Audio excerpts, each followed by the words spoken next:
if you look at the American school system, right, it's based on the Prussian school system to develop what? Soldiers and workers. So if you look at how the school system is in the United States, dude, right now, Google some videos on, just put high school cafeteria. It looks like a prison.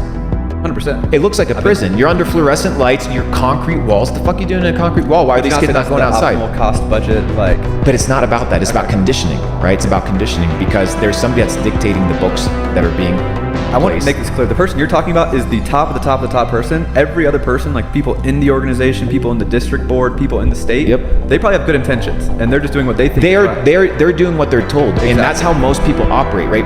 If I talk to a ton of people, a lot of the reasons they do what they do is because there's repercussions in their real life if they don't abide. So, and they're self-interested. And that's where I think entrepreneurship is important. That's my philosophy on entrepreneurship is a lifestyle of freedom.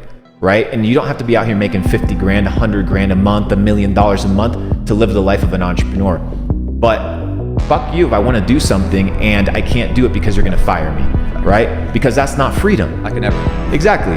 But most people have fear, and the fear is built up in the system, right? Where is it built up? The fear of failure.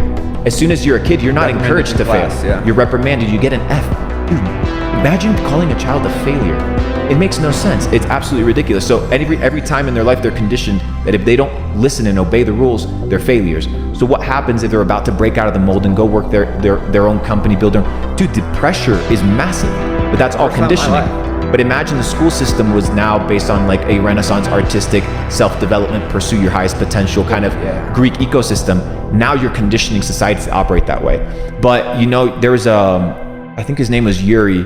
I can't pronounce his last name, but he was a former Russian spy. And he talks about, you know, how Russia infiltrated the American school system and the university system, and that it only takes 15 years to recondition a population, right? So you also have to understand that there's other people and with other agendas in other countries or in your own country that are working really hard and are extremely powerful to see their narrative come through.